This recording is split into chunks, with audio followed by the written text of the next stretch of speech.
Classroom Teaching Skills by James Cooper. Presentation by Caitlin Harling.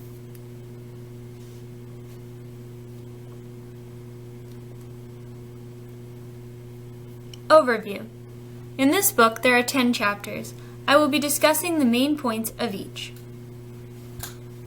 They are Teacher as a Reflective Decision Maker, Instructional Planning, Instructional Objectives, Involving Students in Learning, Questioning Skills, Differentiating Instruction in Respect to Academic Diversity, Technology for Teaching and Learning and Understanding, Classroom Management, Cooperative Learning, and Teacher Assessment.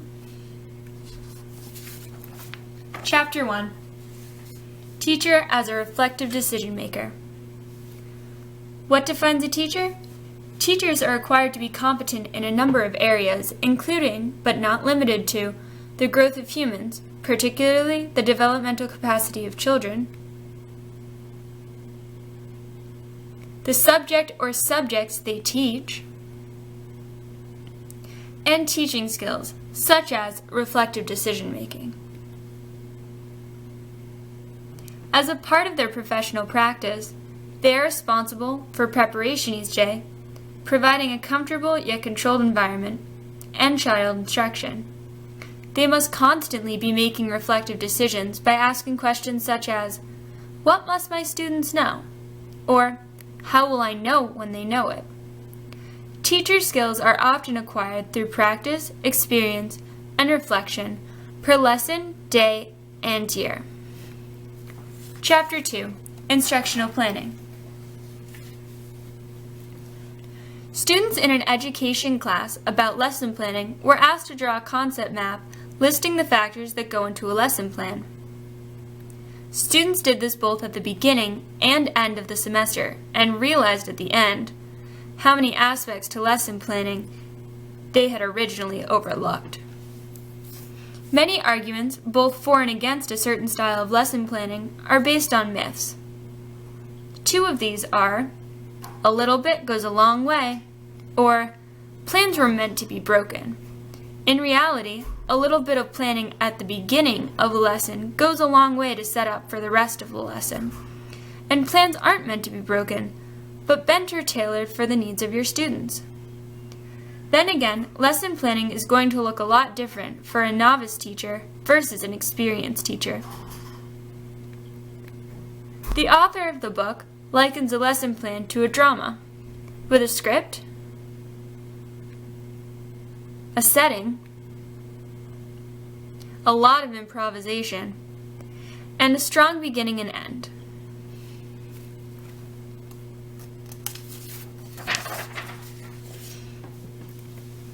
Chapter 3. Instructional Objectives. Teachers need to be able to recognize defined objectives so they can identify them in the lesson plans of another and write them into their own pre-lesson planning. Preset objectives can often be helpful for future planning because they provide a focus on what is most important in the lesson for the teacher to teach and the students to learn. A way to implement objectives in instruction would be to hand them out to the students ahead of time and use them as a guide throughout the lesson.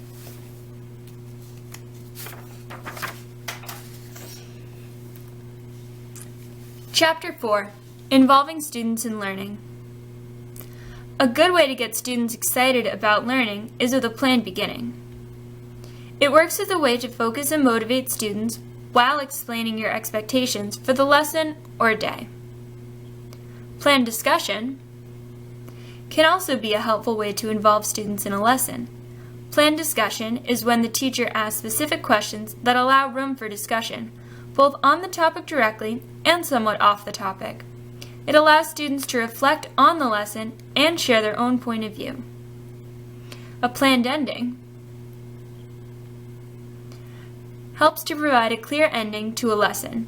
Students will find this most useful when a teacher reviews the main points of the lesson and summarizes its relation to the next coming topic. Chapter 5. Questioning Skills. Teachers often ask a lot of questions, but often don't ask the right kind of questions or in the right way. A few ways to improve classroom environments that revolve around questions would be to ask fewer questions, particularly questions that are depth-invoking and make students think. Another thing to do would be to allow students some time to think after hearing the question before they have to answer. Teachers also need to know when to use the following types of questions, including knowledge-based questions, comprehension questions, application questions, analysis questions, and evaluation questions.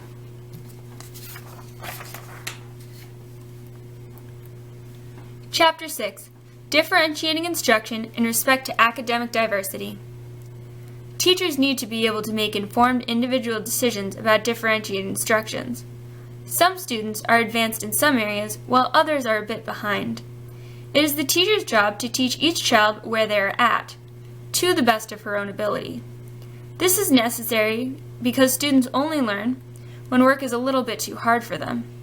If it's too easy, children won't learn, and if it is way too hard, children will tend to shut down and not pay attention. Some other aspects teachers need to keep in mind are the individual cultures her students come from, differences in male and female learners, and differentiated interests among her children.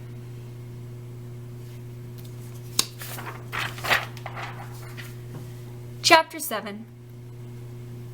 Technology for Teaching and Learning with Understanding. Teachers need to know the positive and negative arguments for the use of technology in schools, so they can decide best how to most effectively use technology in their classroom. If teachers decide to use computer games in their classroom, they are advised to use programs that promote understanding and real-life application of material, not just reviewing of flashcard facts. Technology is also a great way for students to reach beyond their classroom, to expert knowledge, other classrooms, and their community as a whole.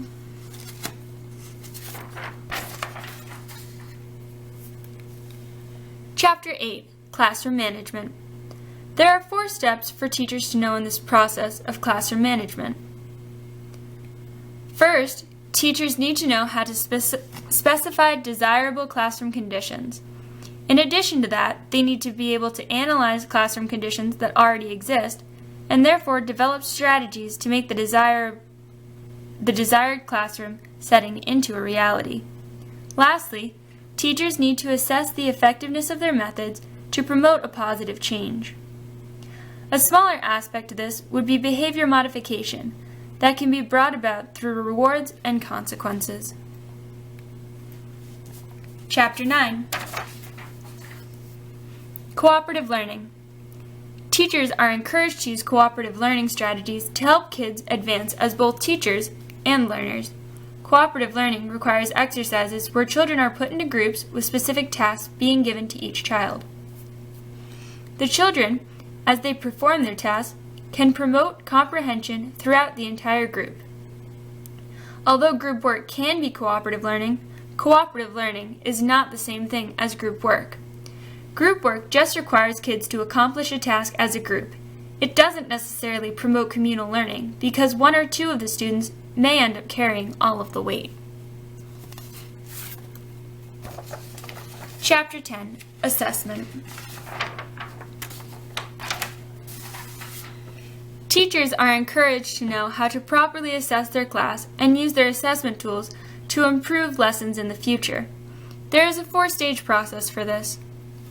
First, teachers need to prepare to assess through establishing a method. Next, the teacher must use the method or methods of assessment that she has prepared to obtain information about child learning. She will then use the data to form judgments about a given situation. And lastly, she will use the judgments that she has formed from the data in order to make decisions about how to improve the current situation. Some good ways to help assess the whole class are through tests. For projects, rubrics can be a very helpful tool. Ending summary. Teachers need to be competent about their job in many areas, from reflective decision-making to questioning skills, classroom management, and assessment.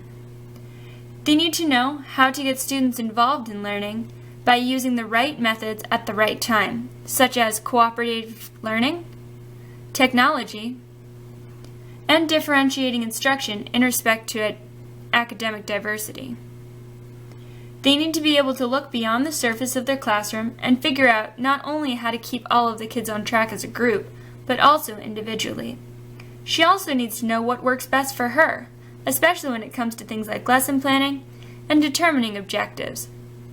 For most teachers, these skills will develop with time, and one of the best ways to learn is to receive feedback from other teachers about what has worked in the past for them.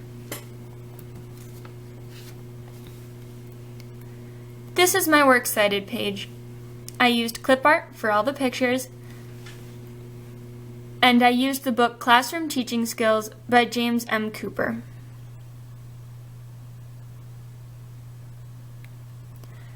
Thank you for watching my presentation. This is the end.